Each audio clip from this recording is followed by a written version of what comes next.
Imhotep. Hey, this is Michael Imhotep, founder of the African History Network, host of the African History Network show. I'm a talk show host, researcher, lecturer, writer, and historian. So it is Thursday, January 9th, 2020, and we are live. And I wanted to deal with this topic. I ran out of time on my Sunday night show, the January 5th, 2020 edition of the African History Network show on 9:10 a.m. Superstation WFDF, when we broadcast here on Facebook Live also. I touched on this topic a little bit, but there was more information that I had that did not get a chance to get to. So everybody share this broadcast on your Facebook page, invite your friends to tune in, and African-American business owners post the name of your business here on the thread of the broadcast. We'll let you know how you can advertise with the African History Network. So every New Year's Day, and you may have done this past New Year's Day, right? In African-American households, they eat black-eyed peas. And I remember when I was a kid, my mother would cook black-eyed peas for New Year's Day, and it was a tradition. And she said this to bring good luck for the new year, right? So it was something that we did, but I didn't know why we did it, besides my mother singing, oh, we're going to eat black-eyed peas, right? But I didn't know why we did it. But there's a tradition behind this. So I want to talk about this. Why do African Americans eat black-eyed peas on New Year's Day? And then also in doing research on this topic, I came across additional information dealing with American foods that we did not know that were actually African foods, okay? And this deals with understanding the transatlantic slave trade. And during the transatlantic slave trade, it was not just Africans who were brought from Africa, but it was also food brought from Africa to America, which also changes America and changes the palates, changes the taste of white Americans as well. All right. Okay, so how's everybody doing? Share this broadcast on your Facebook page.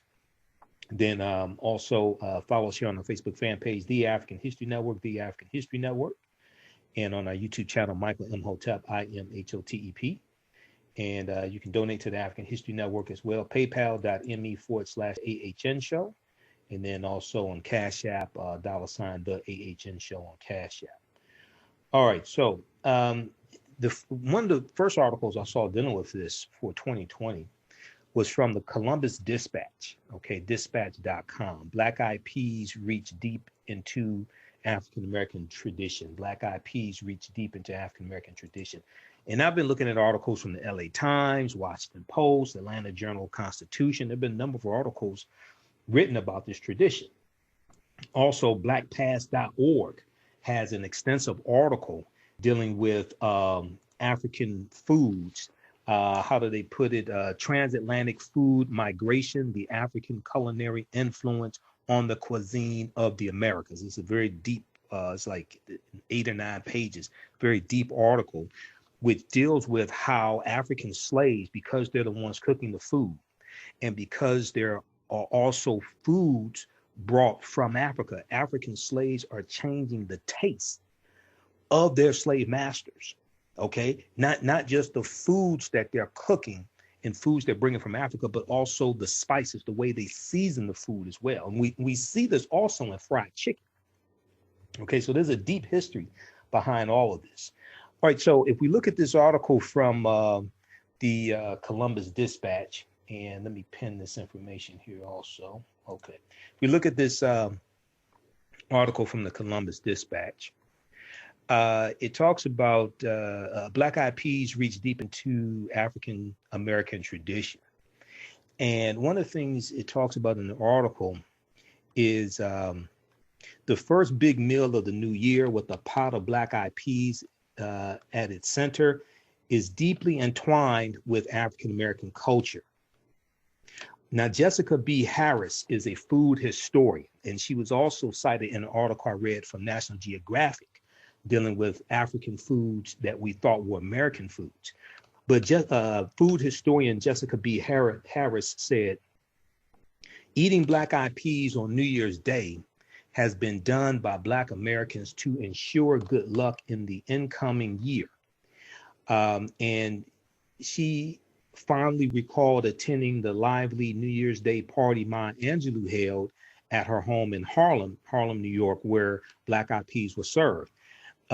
Jessica B. Harris said, this tradition carries over from the Black American community into the general Southern community in many places and persists in the North as well as a result of the Great Migration. So the Great Migration is going to change this country. And it's important to understand the Great Migration is basically from 1915 to about 1970. 6 million African Americans migrate from the South up north and out west. Prior to the Great Migration, basically 90% of African Americans lived in the South as a legacy of slavery, 246 years of slavery. Okay, so Black Eyed Peas were domesticated in West Africa and carried to the South and the Caribbean in the era of slavery. Food historian Jessica B. Harris said, dried legumes were looked down on as a poor man's food, but the economic scarcities of the Civil War severely impacted the diets of both enslaved Africans and white Southerners. So when we look at the Civil War, 1861 to 1865, the South is going to be destroyed because of the Civil War. Plantations set on fire, bridges knocked out, all different types of things like this. The South is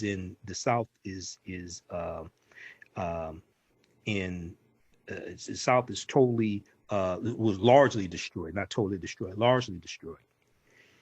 This is why you need a reconstruction to reconstruct the South. But one thing that oftentimes is not focused on when we look at what's known as the Freedmen's Bureau, the Bureau of Freedmen, the U.S. Bureau of Freedmen, Refugees, and Abandoned Lands. We know they were providing services to the formerly enslaved Africans, the Black freedmen. They were helping them find lost loved ones and put the family back together. They were helping them get married. They were helping them do things like they were helping them put money in banks, all different types of things like this. But the Freedmen's Bureau was also helping destitute white people,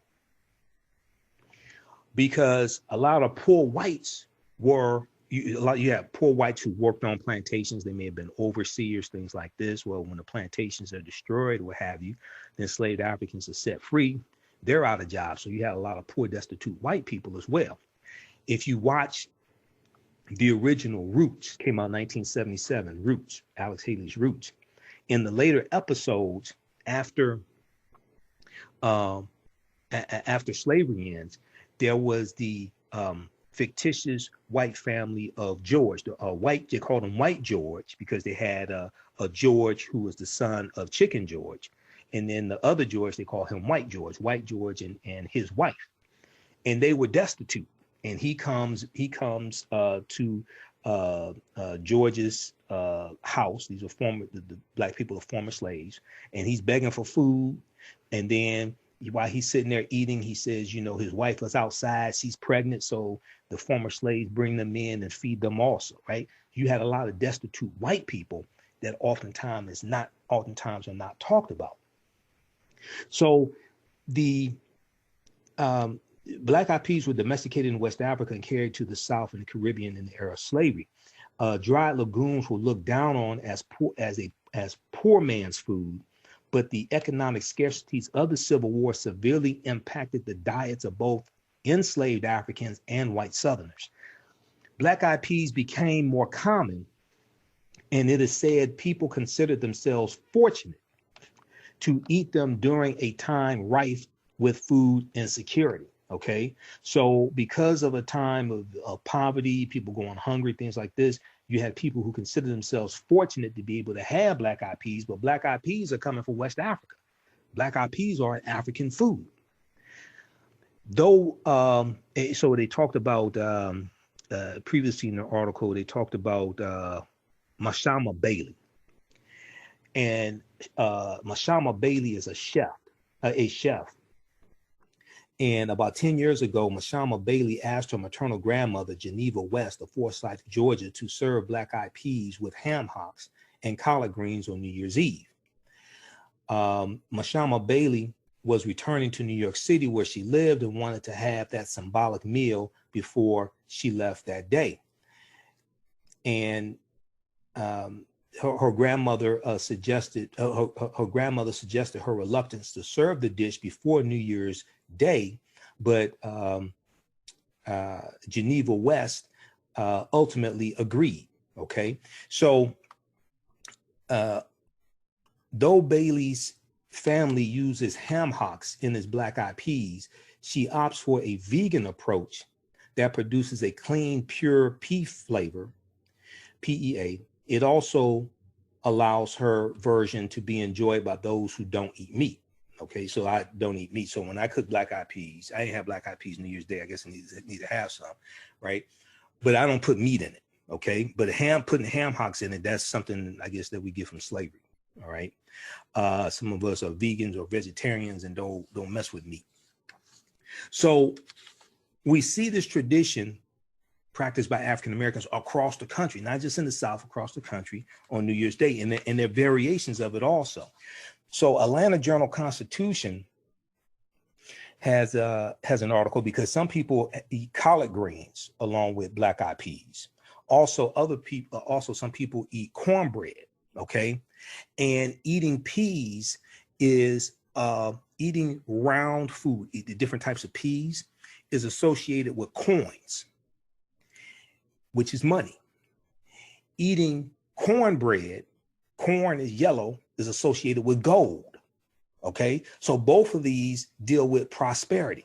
So Atlanta Journal-Constitution has an article. This is why we eat black eyed peas on New Year's Day. This is why we eat black eyed peas on New Year's Day, from Stephanie Toone, Toone. This is from December 31st, 2019. And in this article, they talk to, they reference researcher John Egerton, who wrote the book Southern Food at Home, on the Road, in History. And the article says a few culinary experts have some clues how this tradition came to be, talking about eating black eyed peas and collard greens, okay, on New Year's Day. And we see this a lot in the South, and as Southerners migrate throughout the United States, they take this with them. And John Egerton said black eyed peas are associated with a, quote, mystical and mythical power to bring good luck, end quote. So when I look at different sources for this, black eyed peas are associated with prosperity and good luck. Now, according to a report by Southern Living, the black eyed peas have that lucky reputation reaching all the way back to 500 AD as a part of the Jewish holiday of Rosh Hashanah, which is the Jewish New Year. Now, in an article from USA Today, Linda Palacio, Pelaccio, who is the host of a culinary radio show called A Taste of the Past, Linda Palacio said that peas and other lentils are associated with the holiday, okay, Rosh Hashanah.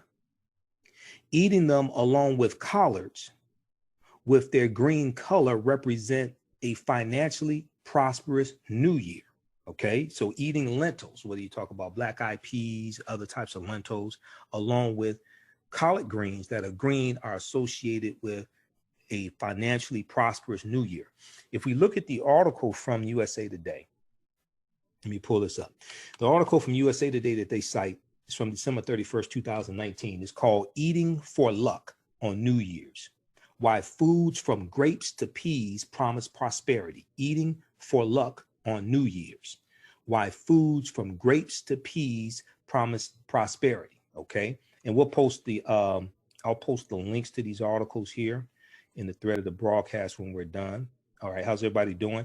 African-American business owners speaking of prosperity, right? African-American business owners, post the name of your business here on the thread of the broadcast. Email us at customerservice@africanhistorynetwork.com, customerservice@africanhistorynetwork.com. We'll let you know you can advertise with the African History Network. Then also you can donate to the African History Network. That helps us keep doing the research, stay on the air, broadcast our Sunday night show, pay the bills, etc. $ the AHN show through Cash App, or paypal.me/the AHN show through PayPal, or at our website AfricanHistoryNetwork.com. Click on the yellow donate button. All right, let's continue here. Okay. All right, so when we look at this article here from USA Today, let me flip back over to it. Okay, eating for luck on New Year's, why foods from grapes to peas promise prosperity. They talk about peas and lentils. Round foods resemble coins and money. Okay, Linda Palacio says, eat these symbolic foods, many believe, for a financially successful new year. On the contrary, don't eat the round foods and you could have a year of bad luck, okay? If you eat peas with greens and cornbread, then that's even more auspicious. What with green being the color of money and cornbread calling to mind gold. Black-eyed peas are served with rice in the traditional Southern U.S. dish called Hoppin John, Hoppin apostrophe, Hoppin John, John. So I was looking at articles from Washington Post, things like this. So I keep seeing this dish, Hoppin John. Now, I didn't know about Hoppin John. You know, my parents are from the South, but I ain't never ate chitlins. And my mother ate chitlins because she did that out in Tennessee. I had never eaten a chitlin. I have not eaten a chitlin to save my life. But anyway, so black-eyed peas are served with rice in the traditional Southern U.S. dish called Hoppin John for New Year's Eve. Or the peas can be part of a soup. In Italy, lentils mixed with pork for a lucky dish. So there's also a tradition of eating 12 grapes. Okay, now I didn't know about this. And this is practiced among the Hispanic community, all right? As the tradition goes, believers eat 12 grapes at midnight, one grape for each month of the year. According to one story, the ritual started in Spain around the year 1900, when a grape grower had a bumper crop, okay, said Linda Palacio, and was creative about giving away the surplus. But that history is fuzzy at best, she says. Regardless, stuffing a dozen grapes into one's mouth is a tradition that has spread to citizens of many Latin American countries. Okay, people annually eat the grapes, quote, as fast as physically possible without puking, end quote. All right, so I had never heard of that tradition, but in researching this, there are traditions that different people have, different cultures have in different countries for New Year's Eve, New Year's Day, to bring prosperity and good luck in the new year. And there's also tradition about pork, tradition about noodles, things like that as well. So there's a lot. Check out this article here from, there's a lot more to it. Check out this article from USA Today. Eating for luck on New Year's, why foods from grapes to peas promise prosperity. We'll post this link here on the thread of the broadcast here. We got Kenya, Donita. How you doing, Donita? Maurice. There's a few of the people watching. Everybody share this broadcast on your Facebook page. Invite your friends to tune in also. Share this on your social media platforms as well, YouTube, etc. We've got, okay, Donita, Maurice, Portia, Jeffrey, Charlotte.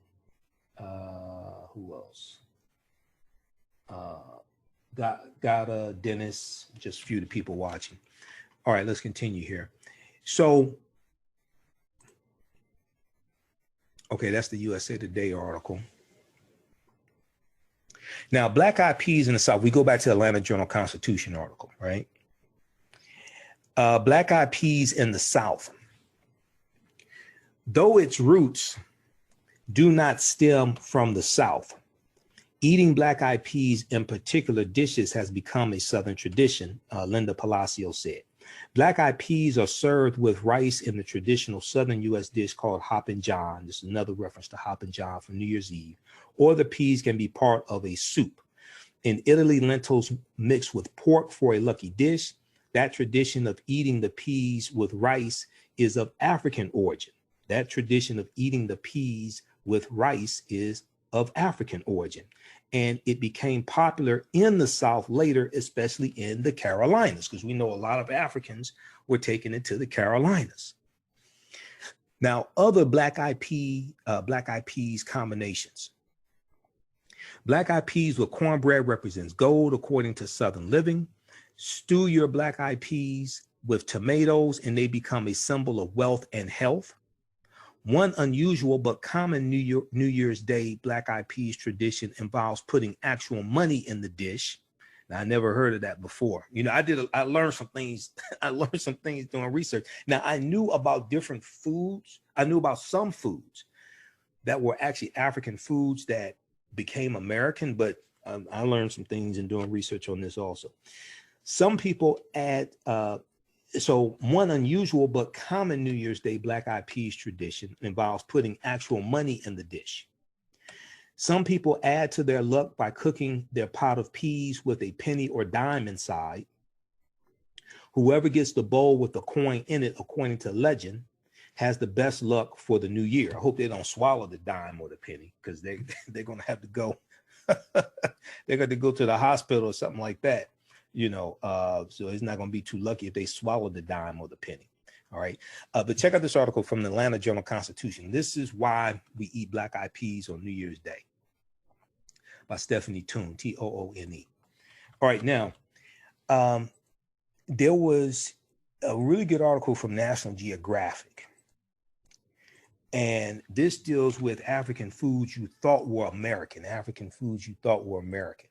And let me see. I want to make sure I'm not skipping over some other articles. Oh, LA Times had a good article for many Black families. New Year's greens and Black Eyed Peas fill the belly and soul. This is from January 1st, 2020, from LA Times. Let's see.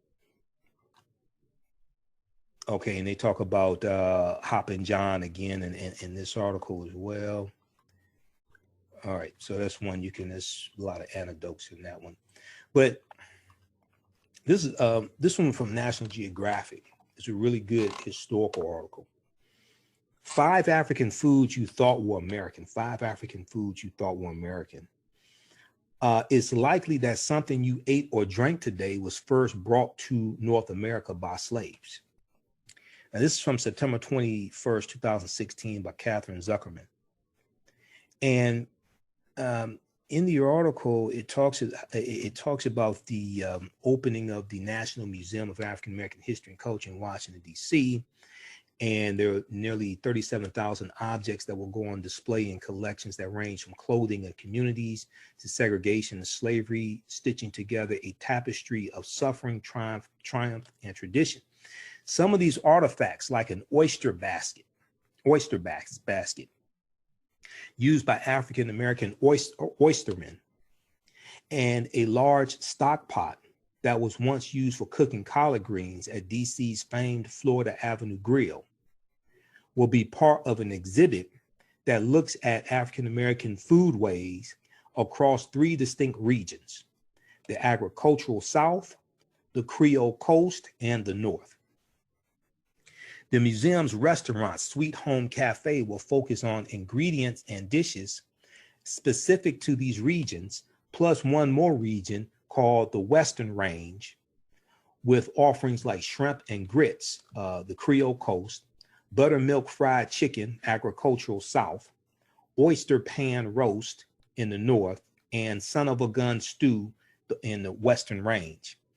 Now, they spoke with Jerome Grant. Jerome Grant is an executive chef at Sweet Home Cafe. And he said each of the 4 regional stations demonstrate the migration of African-American people and culture through foodways. Indeed, many of the fruits, vegetables, and legumes we now take for granted came to the United States from Africa through the transatlantic slave trade.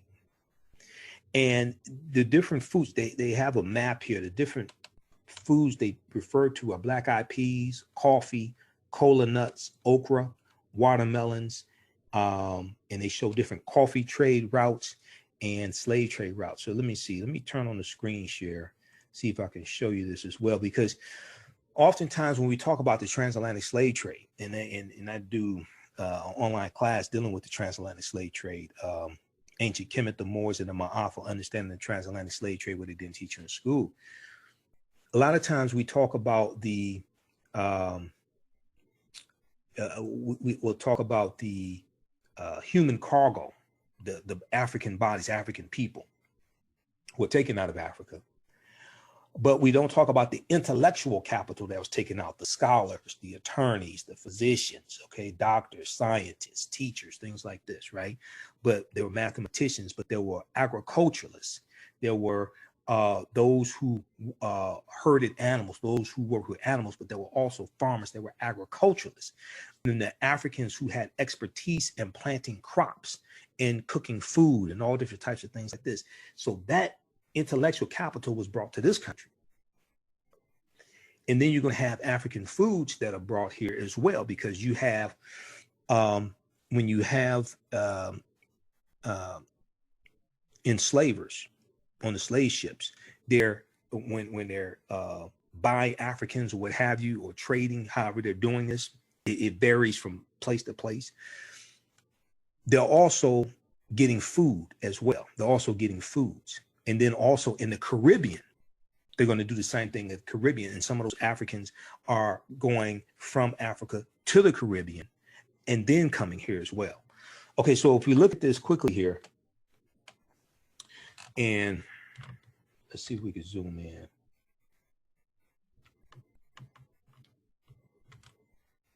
Okay, African food routes to North America.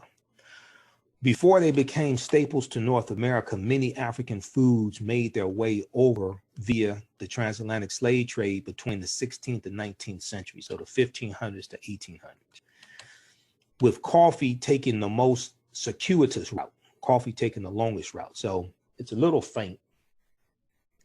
But we see Angola. Let me see if we see the pointer here. We see Angola, and we see them coming from Angola, because Africans didn't just come from West Africa. They're taking Africans from Angola, from Congo, different places like that. And they're coming to the US. About 20% of African Americans have ancestry that go back to Angola and the Congo.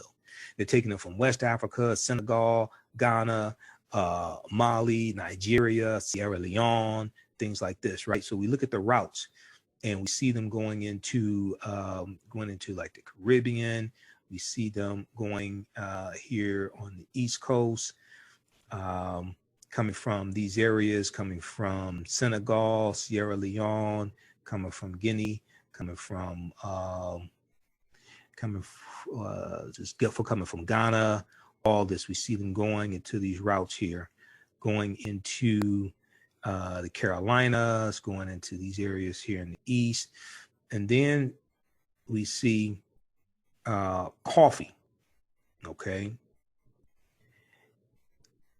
We see coffee coming from, looks like Ethiopia, and then going through Europe, coming to the East Coast. I'm not exactly sure where that is on the East Coast, what state that is, what colony then state.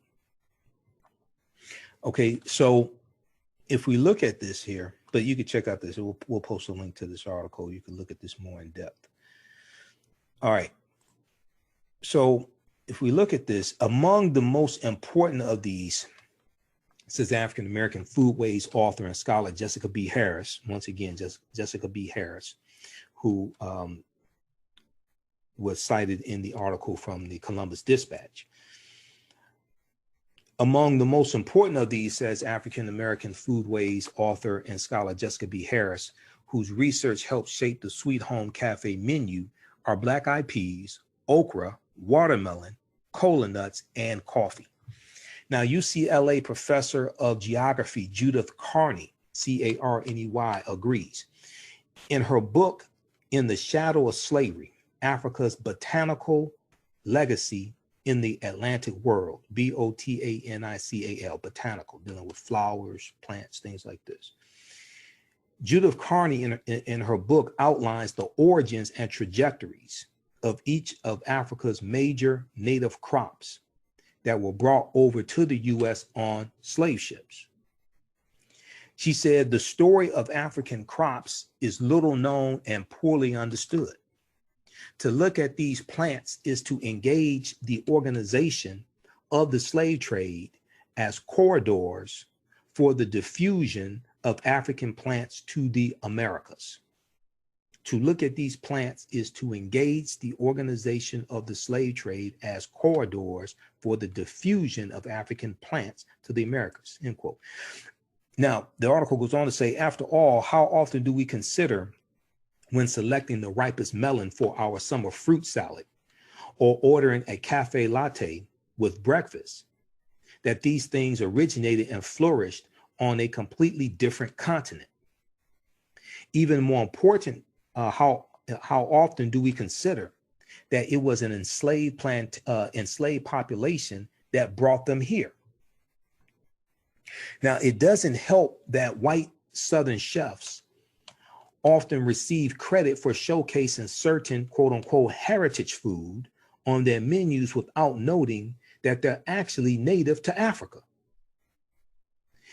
So then they give an example of Paula Deen. Now we remember Paula Deen, the Southern cooking, comfort food, Southern cooking chef, right? And I think she had a TV show. You would see her on TV shows. And then in 2013, she admitted to using racial slurs, right? So, Paula Deen was from Albany, Georgia, and she built an empire around her brand of Southern cooking. Okay. Now, the African American Museum aims to change this understanding of food and foods that Africans brought to this country by helping, quote, all Americans see how their stories, their histories, and their cultures are shaped and informed by global influences, end quote, according to the museum's website. Now, in that spirit, they go on to list 5 foods that are African that we associate with American. We don't know that they're African. First, we have the cola nut or cola nuts, which come from West Africa, called cola natida, N-I-T-I-D-A. And let's see, who is this? Judith Carney said that 2 of the most widely consumed beverages in the world today are based wholly or in part on plants ancient Africans domesticated. On plants ancient Africans domesticated. One of these plants is the cola nut, whose level of caffeine considerably exceeds that of coffee. Okay, and the cola nut was once a key ingredient in Coca-Cola. All right, this comes from Africa. This comes from West Africa. Enslaved Africans used the cola nuts to freshen the fetid, F-E-T-I-D, water available on the ships on their voyages across the Atlantic, which undoubtedly contributed to the early presence of the cola nut in New World plantation societies, Judith Carney said. Then we have okra. Now, I'm not a big fan of okra because it's slimy. But okra comes from West Africa as well. Okay, hibiscus esculentus, Esculentus. She said, wherever okra points its green tip, Africa has been. Wherever okra points its green tip, Africa has been. This is what Jessica Harris said. And she said, quote, in the South, where enslavement lasted longer and climate made Africans and their descendants most at home, it is revered and treated with respect. It's an ingredient in the Southern succotashes of many states and reigns supreme in many of the gumbos of New Orleans and Southern Louisiana. Southerners just seem to know, or perhaps have learned from African Americans, how to savor the slippery juice that the tender pods exude when they are cut, end quote. Okay, so okra comes from West Africa. I'm not a fan of okra. You can have my serving of okra. Then we have watermelon. Okay, now I like watermelon. Watermelon comes from Africa. The region is unknown. And I've seen some different articles talking about the origins of watermelon as well. The ancestor of the watermelon we know today first grew in Africa, but its prototype was originally a bitter melon that was grown on arid savannas for its edible seeds and as a storable form of moisture. Okay, Judith Carney said. And they referenced the 5,000 year secret history of watermelon. Okay, the 5,000 year secret history of watermelon. This is another article from National Geographic from August 21st, 2015. Let's see here. Hold on. Let's see. What is this doing? Okay, just a second. It's asking for my email address again for some reason. Okay, ancient Hebrew texts and Egyptian tomb paintings reveal the origins of our favorite summertime fruit. So when you start studying the history of foods like this, I mean, this history is deep. This takes you back hundreds of thousands of years. So in this article, let's see, let's scroll down here.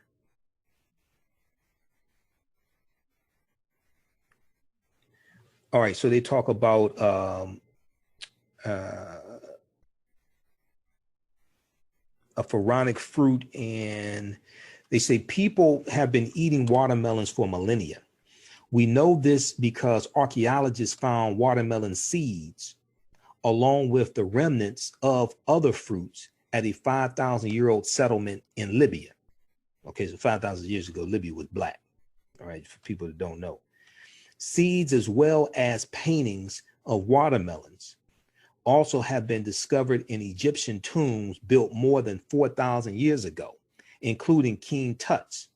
Okay, one tomb painting in particular stands out. The watermelon depicted in the image is not round like the wild fruit. Instead, it has the now familiar oblong shape, suggesting that it was a cultivated variety. A fair question to ask is why the Egyptians, or the Kemet, or the Kemites, or the Kemet too, because Kemet, K-E-M-E-T, is one of the original names for what we call Egypt. Kemet meaning the land of the blacks. A fair question to ask is why the Egyptians began cultivating wild watermelons in the first place. The fruit was hard and unappetizing, tasting either bitter or bland. Yet somebody at some point said, hey, let's grow more of these. The answer is in the fruit's name, water. Unlike other fruits, watermelons could remain edible for weeks or even months if kept in a cool, shaded area. A National Geographic correspondent visiting Sudan in 1924 saw watermelons being collected and stored this way during the dry season, when they would be periodically pummeled to extract their water. Okay, and then they cite who is this? Paris, last name Paris, Harry Paris. Okay, Harry Paris is a horticulturalist at the agricultural research organization in Israel. And Harry Paris has spent years assembling clues, including ancient Hebrew texts, artifacts in Egyptian tombs, and medieval illustrations that have enabled him to chronicle the watermelon's astonishing 5,000-year transformation.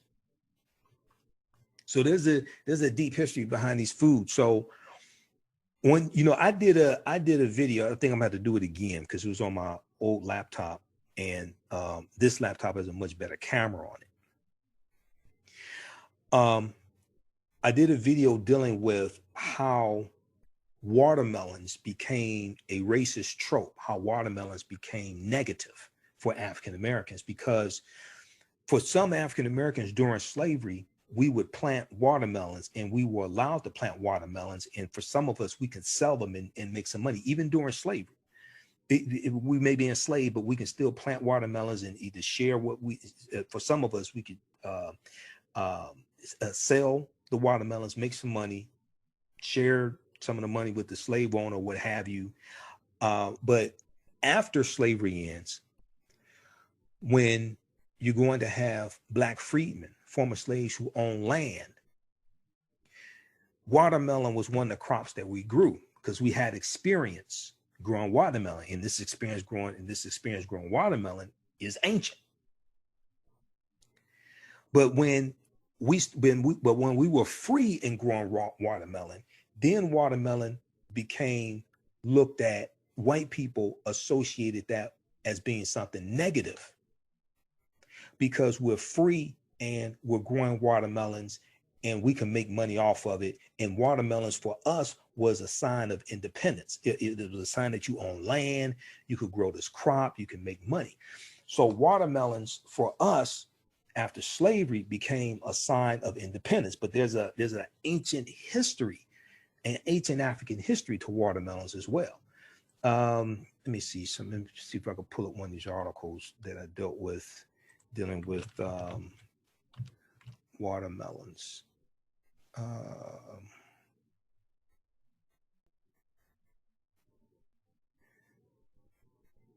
Yeah, the Atlantic.com has a good article, How Watermelons Became a Racist Trope. There's a number of articles I read dealing with this, but the Atlantic.com has one. How watermelons became a racist trope. Yeah, and so 1916, you have the singer Harry C. Brown. 1916, he records a song for Columbia Records called N-Word Love a Watermelon, Ha Ha Ha. That was the name of the song. Because what we're going to see is in the early 1900s, we're going to see these caricatures of African Americans eating watermelon and it being something negative. We also see this depicted in the 1915 movie, The Birth of a Nation by D.W. Griffith, which all the negative racist stereotypes of African Americans were depicted in this movie, and they showed them eating watermelon, things like this, right? So there's a whole history of how this 5,000-year-old African fruit that African people had been eating for 5,000 years, how this gets transformed into something negative and racist and part of minstrel shows, things like this, right? But Harry C. Brown writes, he sings this song and it's a big hit. 1916. This is during the beginning of the Great Migration. This is during World War I. And the song is on YouTube. You just Google N-Word Love a Watermelon, Ha Ha Ha. You can listen to the song. The song took the tune from a old folk song called Turkey in the Straw. Turkey in the Straw, I think it was called.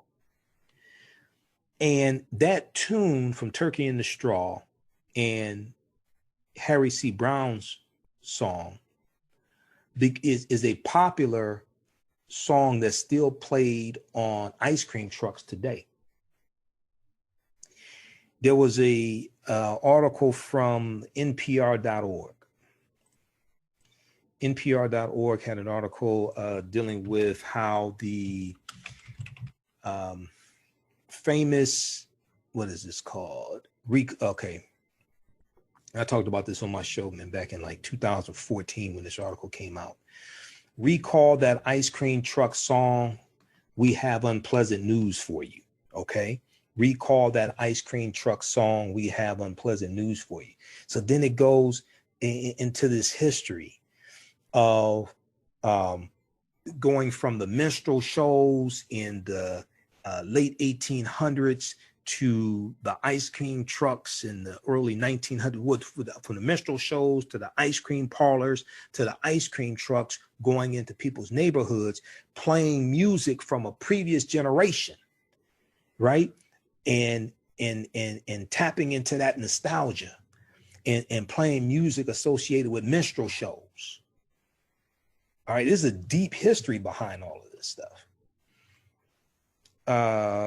let me see. Let's pull this up on other computers, see if we can play this song here. So when you hear so when you hear this song on the ice cream truck, right? You know what's going on. Let's see here. Let's pull this up. But also if you go on YouTube, and because like in a couple of my lectures, I played some of this song. N-word level watermelon, ha ha ha. And you have to understand this stuff was commonplace, like early 1900s, things like this. Now we do it to ourselves, and we get Grammy awards for doing that. You know, imagine that. We get NAACP awards, and get the N-word all in our music. But we used to fight against stuff like this. We used to have enough sense to protest against things like this. Now we become complicit in our own dehumanization. Let me see something here. They said, okay.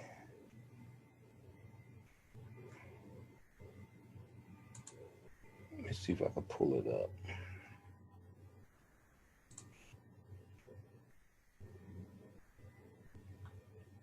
Now this is Turkey in the Straw. I just want you to hear the melody.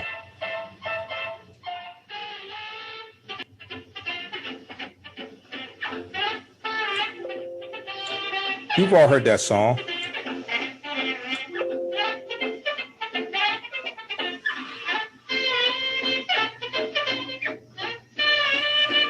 So we've all heard that song on the ice cream truck. So that's the 1942 version of Turkey in the Straw. But that song was also, that's an old song. That goes back to the late 1800s, something like that, Turkey in the Straw. But that was used as the melody for N-word level watermelon, ha ha ha, in 1916. Okay. So, and that song is still played by, this song is still played by ice cream trucks today. All right, so and this ties into the history of the minstrel shows in this country. All right, so you know what you do for yourself, what you do to yourself, and what you allow other people to do to you and get away with is based upon what you think about yourself. What you think about yourself is based upon what you've been taught about yourself. What you've been taught about yourself is based upon everything you've read, heard, and seen about yourself. All right. So when you start studying this history, you start studying the history of the minstrel shows going back to slavery, going back to 1828, about 1828, 1829, T.D. Rice, Thomas Dartmouth Rice creating the Jim Crow character. And Jim Crow character comes from the song "Turn Around, Jump Around, I Jump Just So." Every time I turn around, I jump Jim Crow. And then T.D. Rice being known as the father of the minstrel shows. And minstrel shows spreading all throughout the country, South and North, and becoming one of the top forms of entertainment in this country. You know, and they're lampooning and caricatures of African Americans, dehumanizing images of African Americans, things like this. And we're going to see this. We see this come to radio when we have Freeman Gosden and Charles Correll in the 1920s create the characters of Amos and Andy, which became like the most popular radio show of its time, Amos and Andy. These were two white men who oftentimes would perform on the radio in blackface because they would take pictures, put them in newspapers, put them in magazines, things like this. I'm an old radio show buff, so I study like the history of old radio shows, things like this. Freeman Gosden and Charles Correll created the characters of Amos and Andy. And I've seen pictures of them wearing blackface doing the radio show. Okay. And then when in 1950s, when the radio show came to television, then they couldn't have white men in blackface. So they got African Americans to portray Amos and Andy and Sapphire and Kingfish, things like this, right? And the NAACP rightfully protested against it.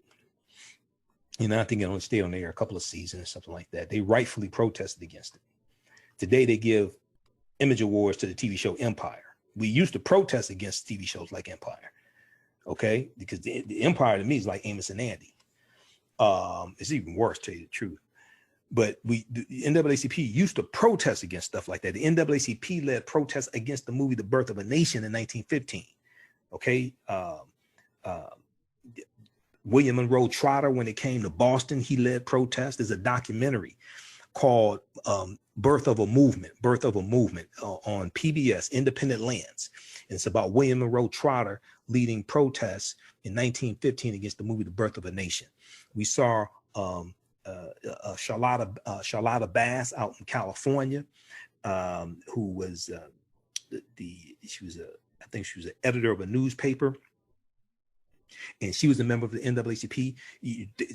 Out there, they're leading protests all across the country. We're leading protests against this movie, because this movie called Race Riots in the Streets. And if you understand the movie The Birth of a Nation, it was based upon a novel called The Klansman by Reverend Thomas Dixon. And this movie glorified the Ku Klux Klan. It showed the Ku Klux Klan as being the heroes at the end of the movie, putting down a rebellion of former Negro Union soldiers, because the movie takes place during slavery, the Civil War, and Reconstruction. Okay, to make a long story short, because I want to get back to this main topic. The movie The Birth of a Nation came out in 1915, which was the 50th year anniversary of the Civil War ending, chattel slavery ending with the 13th Amendment of December 6, 1865. And all the hatred that the South had for losing the Civil War was shown in that movie. The movie takes place in Piedmont, South Carolina, on the plantation of a doctor, I forgot the doctor's name. But he's a nice, quote unquote, nice slave owner. And there's a scene in the movie. The movie is a silent movie. Okay, it's 3 hours in length. It costs $100,000 to make the movie. Most expensive movie at the time, longest movie at the time. It's on YouTube. You can watch the entire movie. They have captions. Okay, so be prepared. It's a silent movie directed by D.W. Griffith. But the movie was he used filmmaking techniques and shots and things like this that had never been seen before. All right. The movie made the case really to bring slavery back, because this goes to the case that the South was making to maintain slavery.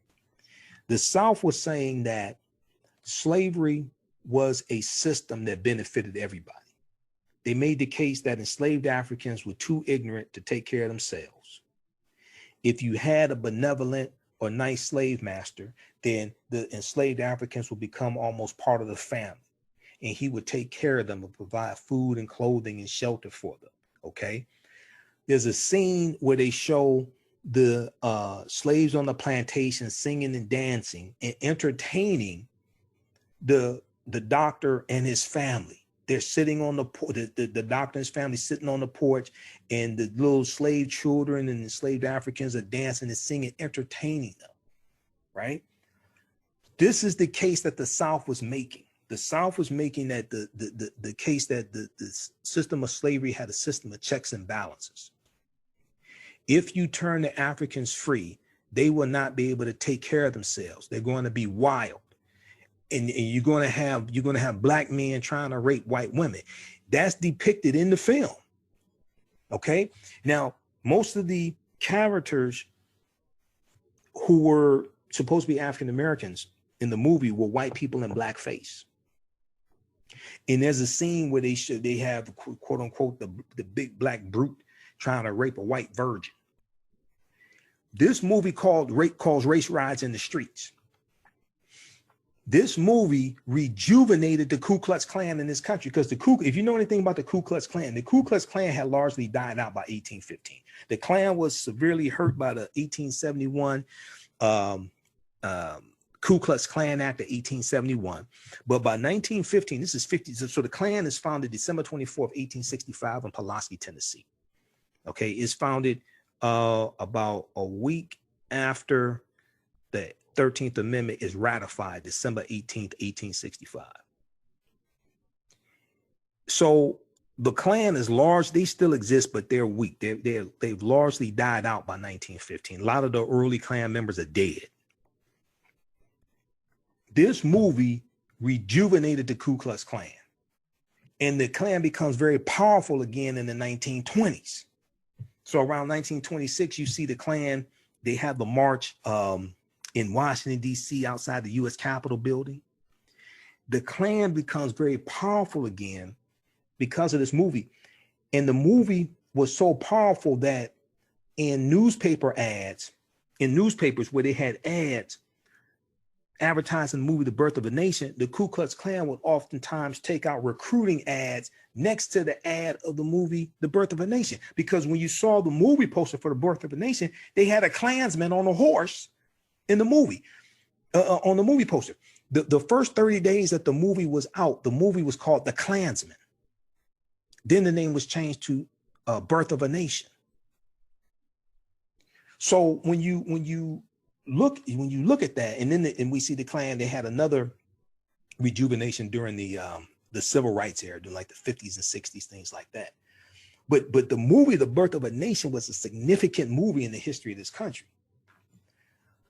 All right, so check out the article from npr.org, Recall the Ice Cream Truck Song. Okay, check that out. We got Carla, Lisa, how's everybody doing? Laura,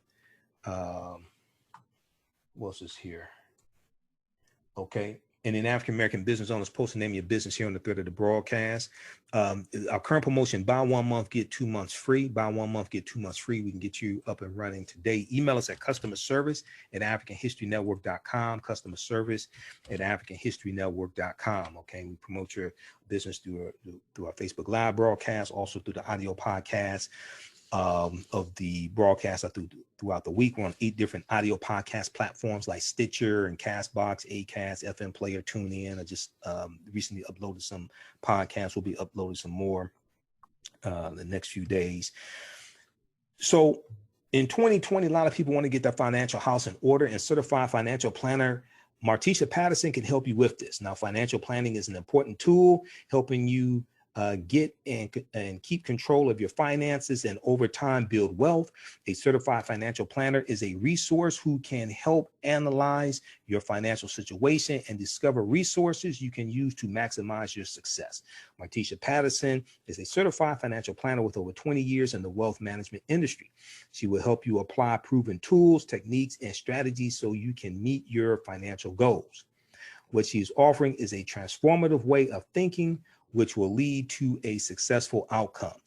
Contact her today for a free consultation. Visit her website, pattersonplans17.com, pattersonplans17.com, or give her a call, 646-552-4384, 646-552-4384. You can also email her at pattersonplans17@gmail.com.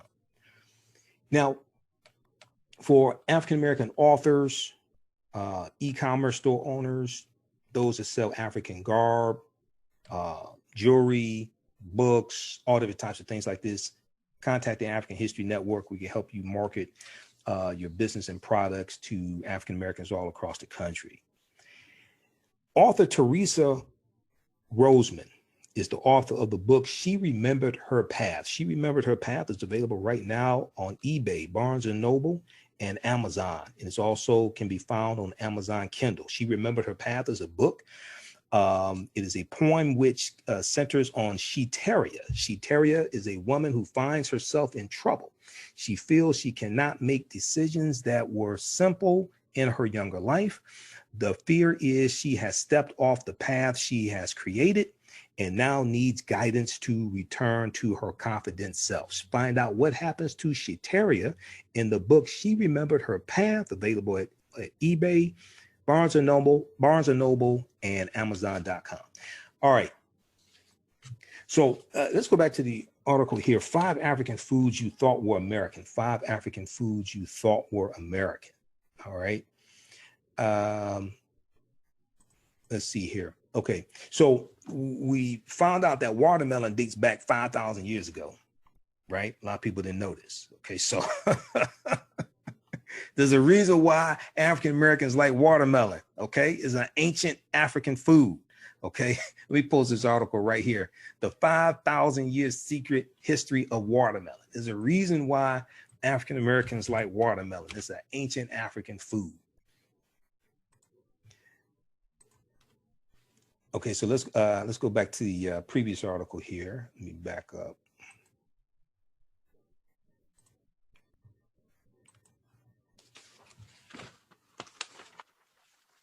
All right, so we've talked about cola nuts, we talked about okra, and then a watermelon also.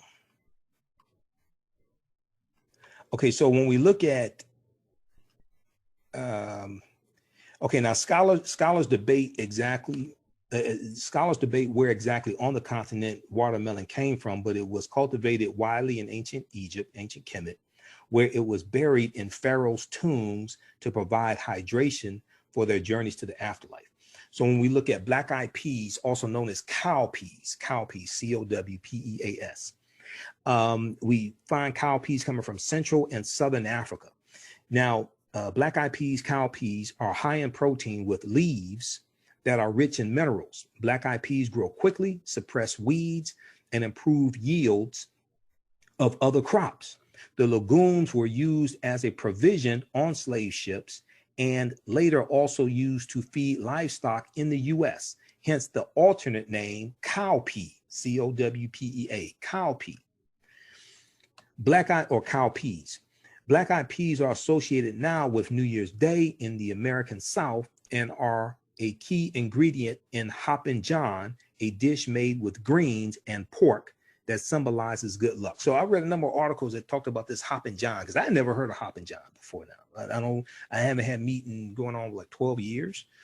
Let's see, been veteran since 2005, 2015 years. Okay.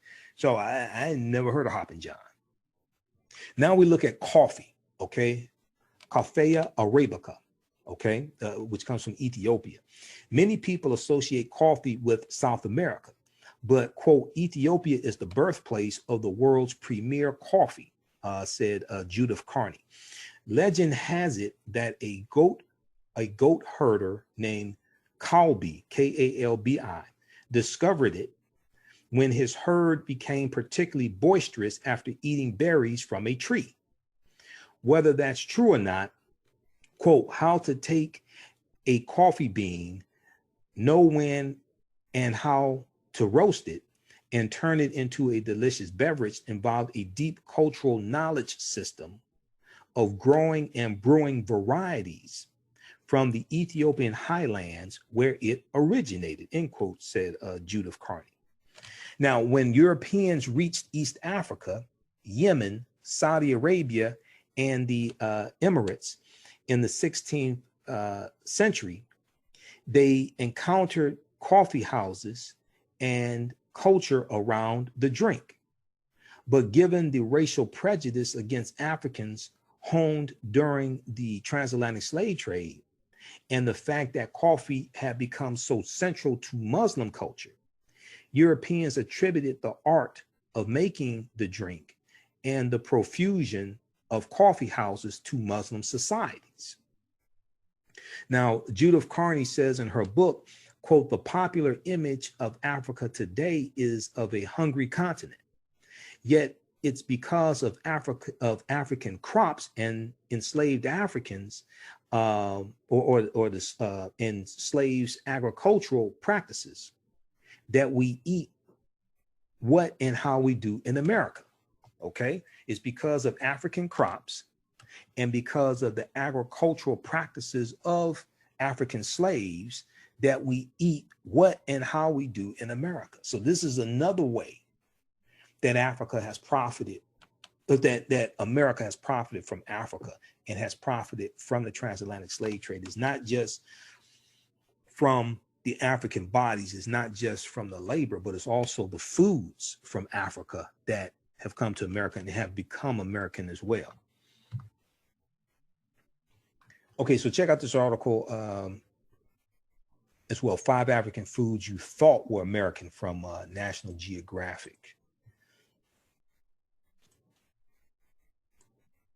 All right, let's see who we have here. Okay, how's everybody doing? Share this broadcast. Follow us on our YouTube channel, Michael Imhotep, Imhotep. Follow us on our Facebook fan page, The African History Network. Visit our website, AfricanHistoryNetwork.com. All of my DVD lectures are there. If you like this type of information, all of my DVD lectures are at our website, AfricanHistoryNetwork.com, AfricanHistoryNetwork.com. Our latest bundle pack is the Black Migration 1619 to 2019 six-lecture bundle pack. We have it in digital download format and DVD format as well. So this on sale $45 and $50. So we just posted that link. Check that out also. And all of my, I have about 45 of my lectures at our website, AfricanHistoryNetwork.com. Okay.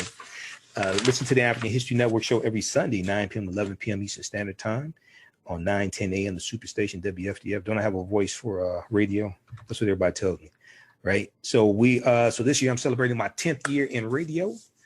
And see, March 10th, 2020 will be 10 years of doing the African History Network show. And April of 2020 will be 4 years of doing the African History Network show on 9:10 a.m. the Superstation WFDF in Detroit.